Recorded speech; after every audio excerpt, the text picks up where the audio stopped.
What's going on, Mason? Welcome back inside the Pressbox. I'm Vandy Bernard. I'm Perry Buckley. Lindsey Hookinson. I'm DeMonte Shaw. Had a big weekend in Mason sports, but we have some great news. Last week we brought you some somber news. Got some great news this week. Our Doc Nix bobblehead is back with us. Reincarnated. Here he is.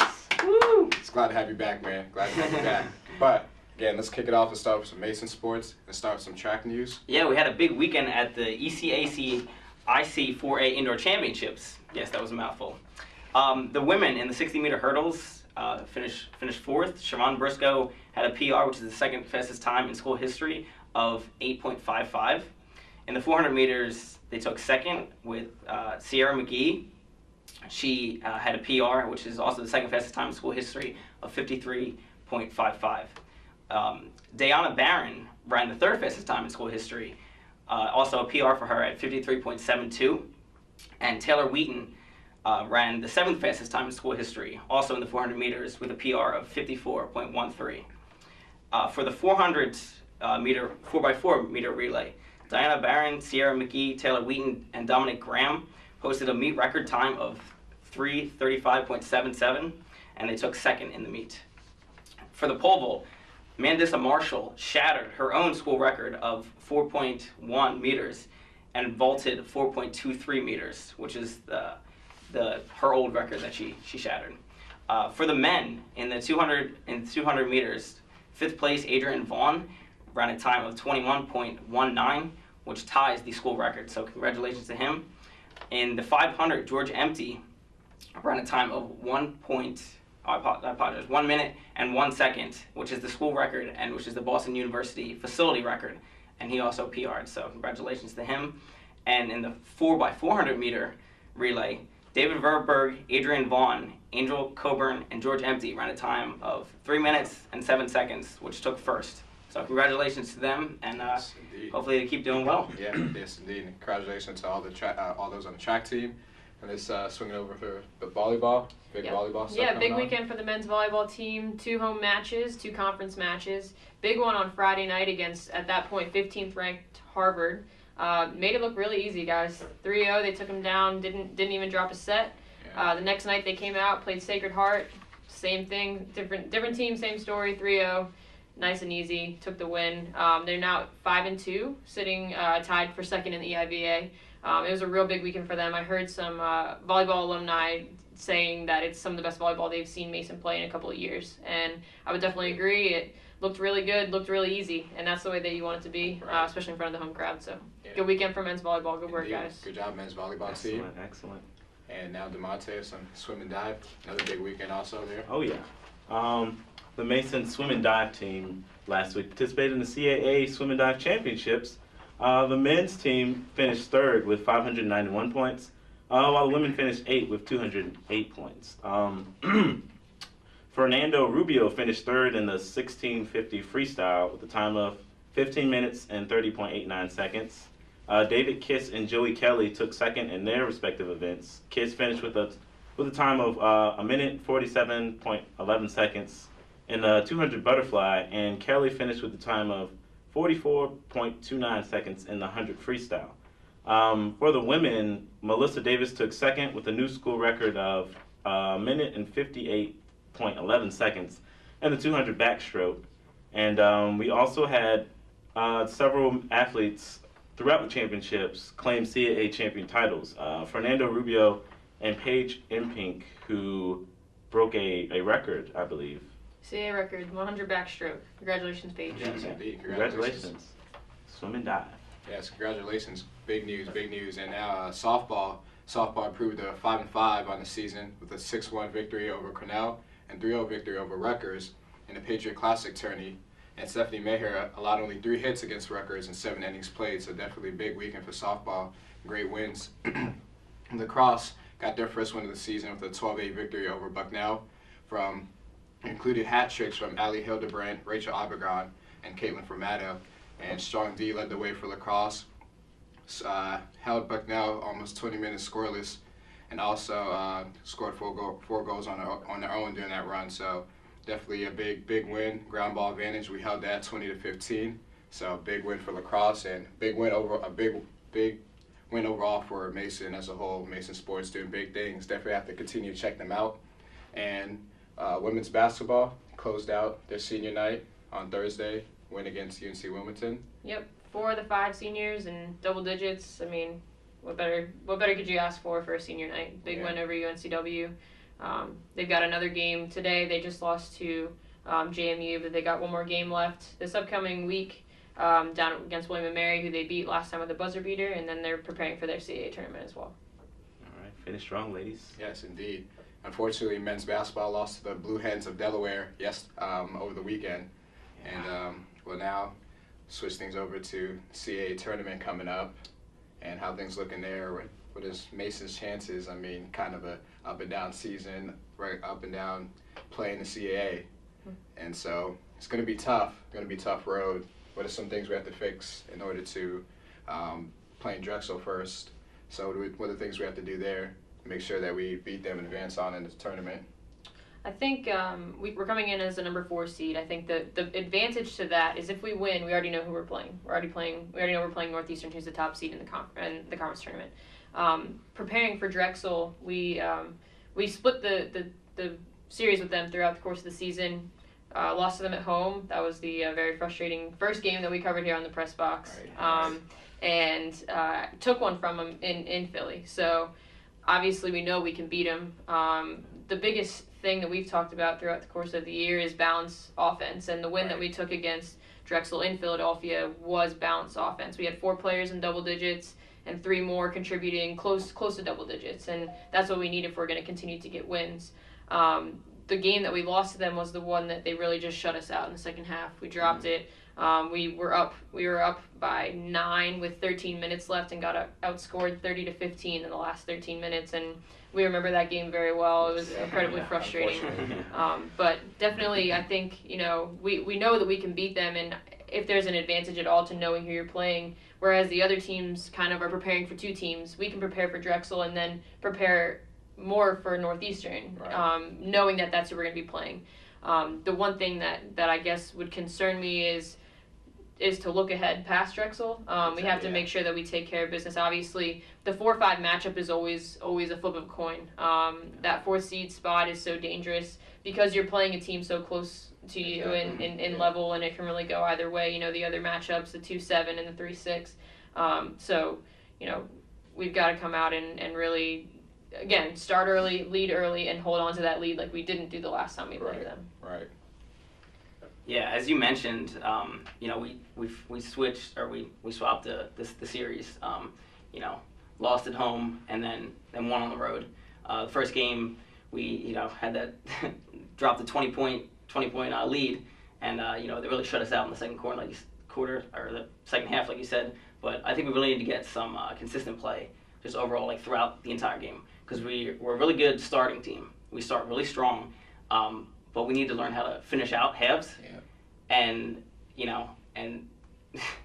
just get some consistent play, because it's been really, really inconsistent lately, just up and down. Yeah, and it starts on the defensive end. It all starts at the defensive end. We play strong defense, and we need to play strong throughout, not, again, consistently. We can't start off the game well, get behind, and decide, okay, last few minutes of the game, we want to play some defense. It has to be consistent throughout, and make sure we gotta guard the shooters. Overall, I think if we're able to play consistently, we're able to get some good ball movement, get the offense going, get everybody involved, we should be able to do well. What do you guys think? Yeah, I honestly feel like if they play like they played Delaware, even though we lost, you look at the stats. Marco had 21. You got Sherrod Wright had 20. Bertrell had 16. You got the production from the big man and from Sherrod. And I feel like if we did that against any other team, we would have come out with a win. I think Delaware just came to play. But you get that going, that balanced offense. And I don't know, CAA is just a toss-up right now. It really is. There's no one that's that. Even Northeastern, they look vulnerable. They lost to ODU in their season finale, which is the worst team in the CAA. So there's no favoritism to me in this tournament. Everyone's just got to come and bring their A game, because it could go either way. It's the beauty of March. I mean, everything else becomes obsolete once the tournament starts. The last game that was home, Towson, we lost in overtime. And I was in the elevator with Eric and a few of the other guys, and obviously they were disappointed. It was right after the game, but I said, hey, we got the tournament coming up. Once the tournament starts, we forget everything else, and the guys are kind of shaking their heads like, yeah, but it's one game at a time. And Patrick mentioned that in his interview. If there's anything that they know, it's that now all that matters is how they perform for those 40 minutes. Exactly. And it doesn't matter what happened the last 2 meetings or what happened in the last 5 games of the season. Right. What matters is what you take from those games and you bring into those 40 minutes performing. Build upon it. Exactly. Yeah. Starting strong, finishing strong. And that's the only way that we're going to be able to advance in this tournament is by realizing that every game in the CAA tournament is a championship game. Yeah. Case in point. If you don't win, you go home. Exactly. And just going back to, again, every game, with pretty much everything being a toss-up, it's just so important that for that 40 minutes, you just have to leave everything on the court, because the season could be over if you... One and done? Exactly. Yeah. The season could be over. You start taking plays off and taking some possessions off and decide, okay, we're not going to play for the full 40 minutes. So it's important that we leave everything on the court during that time and hopefully pull out a win against Drexel. Again, we can't look ahead, but, we know if we do beat Drexel, where we'll be going next. Kind of, again, you said it might be an advantage, but also disadvantage if we start overlooking Drexel. So that's definitely something we can't do. You can't overlook Drexel because both games have only been won by 6 points. So they've been very close games. There are matchups between them. So definitely can't overlook them, especially being, 1 seed below us. It's a really, really close matchup. Yeah. Right. I think heading into the tournament, the focus has to be on guarding the perimeter. We've been absolutely destroyed by teams who are affected from beyond the arc this season. And if there's one vulnerability that our team really has, it's that. And Drexel has exposed that when they played us, and Northeastern definitely exposed that when they played us, shooting almost 50% behind the arc. And, looking at both of these teams, if we can't, post players, I can't name really one dominant post player we've played this year because we've done a pretty good job of shutting them down. But you look almost game to game, you can find these streak shooters that we make look like all-stars, scoring 20, 25 points. That's so true. And so I think if there's any focus heading into this first game, and especially into Northeastern, it's looking at our defensive strategy and really shutting down those three-point shooters, because we shut those shooters down and we stay in games, and so... heading into the stretch where we really struggle towards the end of games, have to make sure that we're keeping it close and we're not allowing these crazy streaks of 3-point shooters. Yeah, exactly. When we first played Drexel, Damian Lee had 29 points, and he's, like you said, one of their streak shooters. So we really need to run him off the line and force him inside, and can't give him those open looks. Right. Thankfully, they didn't shoot that well from behind the line. They only shot 25%, but still won the game. And surprisingly, they shot better the second game. And then we won that. But just really need to guard that perimeter. Yeah, indeed. And again, just like we were talking about runs, and basketball is a game of runs, but it definitely hurts us when those runs are made by those streak shooters, because then you're looking at a 6-point game becomes a 9-point game, 12-point game, 15-point game. You look up and then it's, you know what happened. It's just a close game right after, just a couple minutes ago. So we definitely have to make sure, as you said, have to run them off the line and make sure that we bring them inside, because you also alluded to that every time we've done pretty well in terms of bringing things inside the paint, in terms of making sure people don't really score us on there. We just have to make sure we finish the possessions by boxing out, which has also killed us every year in games. We have to finish up, grab the boards, and stay out of foul trouble. Stay out of foul trouble, play good defense. Keep the turnovers down. Exactly. Because the games we've done well, limited turnovers, so we have to make sure that we keep that up. Any final thoughts in terms of the game coming up? This weekend's a big weekend for them. We know being in the CAA, you've got to win to get in. Exactly. And especially the way the CAA has gone this year, I don't foresee us getting really many solid looks for an at-large bid. Yeah. So, you obviously go into every tournament with the objective of winning, but they have to realize that if they want to make the tournament this year, our only chance is winning the tournament. Yeah. So you have to approach every game, again, like I said, like a championship game, and really push to get that bid into the NCAA tournament. Definitely. Well, we definitely look forward to that. Hopefully the men's basketball team can definitely pull up a good streak of wins and hopefully win the CAA tournament. Hopefully get into the NCAA tournament, get that bid. Yeah. All right. Hey, Mason, don't go anywhere. Keep it locked inside the press box. We'll be right back.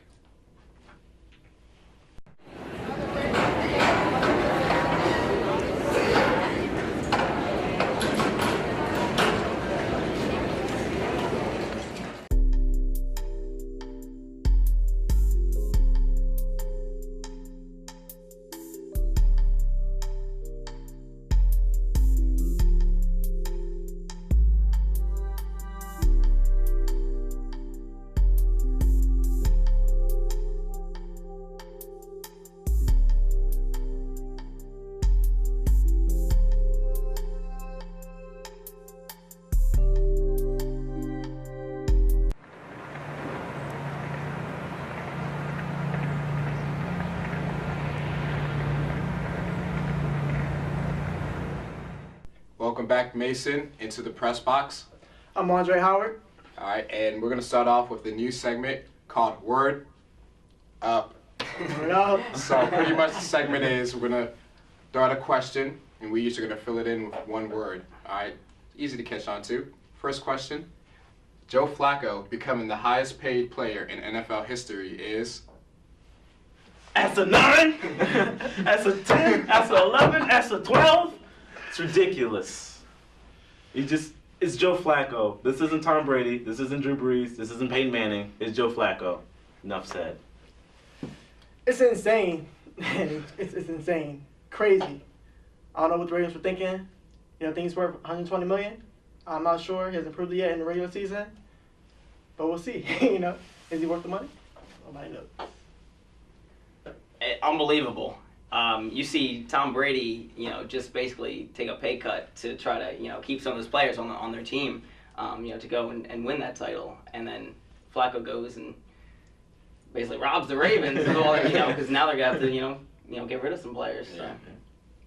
Ludicrous. Absolutely ludicrous. Again, as you said, because of the contract they gave him, they might not be able to bring some people back. You got Ed Reed, Anquan Bolden, Kruger. You got a few guys that some key players. That were key parts in the Super Bowl victory. Might not be able to come back now, so we don't know where this leaves them now. All right, next question. Dwight Howard will be playing for the blank next season.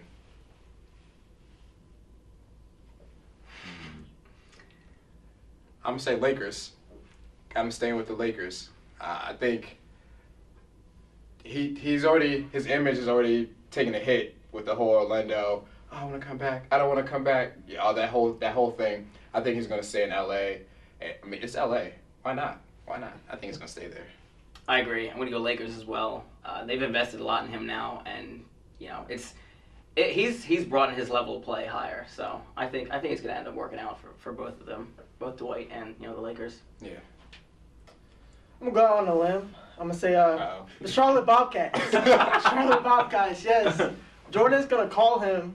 Say, yo, Dwight Howard, come to the team. I can make you a star, make you a champion. That's good out of the limb for real. That's good out of the limb for real. Just detached. I'm gonna go Houston. I think they still have a lot of cap space. They really wanted him last offseason. I think they're gonna make another big push. You got Harden, you got Lynn in the mix, you got Asik. Yeah. And and depending on how long Kobe's there, if they can't get it together, like bonding wise, I think he might run him out of LA. So the pressure might be too much. He's not used to a sensei like Kobe. What about maybe the Sixers? Wait, they got Plan A right now. No, Bynum's not working out. So. Bynum's still, yeah. Minus degenerated knees. All right, next one. The blank will win the World Series this year. It's a tough one. The hometown Nationals. Let's go Nets. We got Strasburg coming back healthy. We got Zimmerman, Bryce Harper. We made a good push last year. I think they're going to finish it out this year. I think they're going to get here. DC's going to rally around that team. Oh, yeah. Going to bring it home. I couldn't agree with you more. Nationals, man. Nationals, they're a team that's on the rise. They should have done it last year, honestly, to me. But, the Cardinals came in and surprised them, honestly.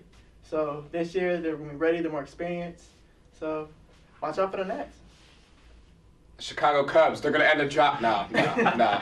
Sorry, Chicago. JK. Just kidding. That one happened for years. I think I don't want to sound repetitive, but my pick is the Nationals also. I mean, getting Dan Horan to add to the rotation depth and getting Rafael Soriano helping, how the whole storing thing last in the NLDS last year against the Cardinals and just that whole slip up. So this adds more firepower to it. So that should definitely help the Nationals. So that's my pick. Well, I'm going to disagree, and I'll go with the LA Angels with the pickup of Josh Hamilton. Have incredible power on that team. Josh Hamilton, Albert Pujols, and Mike Trout. Just it's a lineup as a pitcher I would not want to face. All right, next one. I'll get ready for this one. Manti Te'o will be a blank player in the NFL. Ridiculed.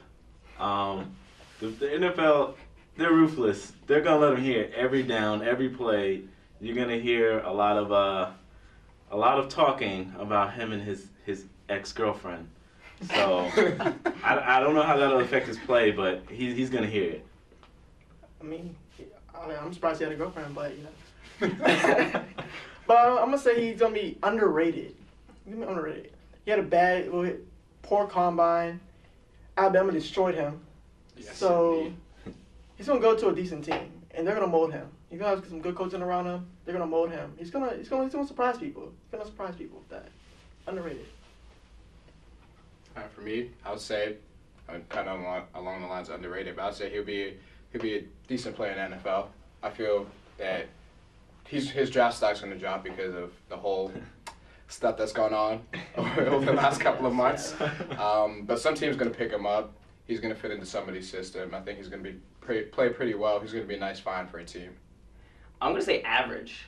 I don't think he will be under. I don't know. I'm just going out on a limb a little bit, but average because, like you said, the media is already hounding him now, and he's not even in the NFL yet. Yeah. So come draft day and come, when he finally enters, it's going to be ridiculous, and I don't know if he'll be able to handle it. Yeah. It's funny you brought up the Alabama game. He was looking like his girlfriend in there. Like, where's Manti? Where is he? Oh, goodness. Invisible. He's invisible. He got catfish that game. That's all. He just got a catfish. That was a good one. All right, last one for Word Up. The current Miami Heat team will be remembered as blank in 20 years. The current Miami Heat team will be remembered as blank in 20 years. I'm going to go Dynasty. They're unstoppable right now, the way they're playing. Just over the weekend, just beat the Knicks. I think it's 13 straight, or maybe 14 straight games. 14, I see them winning the East this year, and most likely going on and probably contender for that title and winning that title. I don't really see anyone knocking them off, and it's probably for some years to come because LeBron's still young, and same with Dwayne Wade. Legendary. Okay. You look at how LeBron's just been on his tear, and again, they're winning streak right now. There's nobody who's going to beat them in the East. Again, there might be a couple teams that might contest them, but it's hard to see Miami not coming out of the East and having pretty much almost easy coast-through path to the finals, where probably their biggest competitions, besides who they face in the finals, the Eastern Conference Finals, is who they're going to meet up for the West. I'm going to go disappointment. I feel like they're going to slip up. They're going to slip up in the finals to either some OKC or even some other team out the West. But I can see OKC getting the ship right. They're doing better. They were playing Clippers today. They were going back and forth with the score. But Miami, they're on a tear, like you said. But I could see them going on a little slide somewhere soon. I'm gonna say Bulls reincarnated.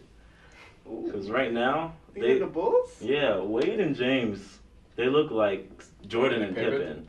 And it's like the same thing. You got your two stars, and you got all the supporting cast. And you got Ray Allen. They have like Steve Kerr, and you got Joel Anthony, and they have like Horace Grant. Yeah. So I think they're playing at the same level, and I think they've already messed up because they lost the first trip to the finals, so they won't get that like 6 for 6. But Right. I think they'll get 6 if they stay together that long. So I'm gonna say reincarnated Bulls. All right. That's a good one. All right. Well, that's it for this edition of Word Up. But all right. So let's move on into some. We touched on MLB a little bit. Let's move back into MLB. And who are our winners of the off season for this MLB off season? Who had the best moves, best acquisitions? My most improved MLB team for the offseason would have to be the Toronto Blue Jays. They've transforming that team. New manager along with 4 new coaches, and picked up. They had a seven-player trade with the Mets, along with a 12-player trade with the Marlins, and just picking up, transforming that starting rotation with the pickups of Josh Johnson, Mark Burley, and then along with infielders and Jose Reyes and Emilio Bonifacio, and not to mention the Cy Young winner, R.A. Dickey. Yeah. Blue Jays definitely made a lot of moves, and that was one of my winners as well. I also thought Atlanta Braves also did a few good things. They got the Upton brothers to go along with Hayward now. They definitely have a stronger team. They had a strong team last year. They're going to be even stronger this year. Mhm. So I think that's definitely another team that definitely helped themselves this offseason. Teams that hurt themselves a little bit, in my opinion, were the Rangers losing Josh Hamilton, not really making a lot of moves. That's a giant loss for Yes. them. We'll see how it impacts them, but really never went out to make anything to make up for that. So it's going to get tougher for them. Yeah. And along with the Marlins and the Mets, Yeah, just shipping people out. exactly. The Marlins brought in all those guys last year expecting to, be a contender and make a run towards the playoffs. And I think they lost 93 games and weren't even in the playoff picture. Exactly. So again, emptying out that salary cap and, really took a step back. Yeah, definitely. Yeah, I went with the Nationals again, having a really good offseason. You've got is it Zimmerman getting his shoulder surgery, so he's back ready for a full season. And you got Strasburg getting his surgery.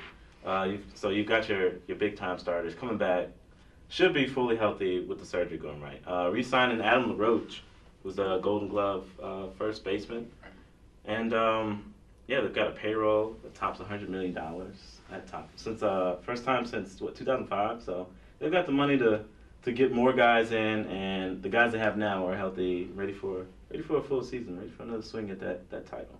Yeah, I pretty much agree with the Blue Jays. Yeah. Like they made some moves. Mhm. Like I don't know what the Mets were thinking trading their Cy Young winner, Yeah. but the Blue Jays lucked out. So Didn't have the money. Also the Dodgers. Dodgers picked up Zach Dodgers, Greinke, yes. Skip Schumacher, Hanley Ramirez, and Carl Crawford, along with a Korean left-handed pitcher, Ryu Hyun-jun. I hope I pronounced that correctly. But really, increased their infield and the starting pitching and the rotation. Cool. And real quick, let's just touch on a couple other things real quick. Tony Parker went down, going to be out for about a month. What do we think this does to the West or NBA as a whole in terms of seedings? And OKC is only 2.5 games behind them. Do they leapfrog San Antonio now? Yeah, I mean, someone on that roster is gonna have to step up, fill that void. I mean, whether it be like Gary Neal,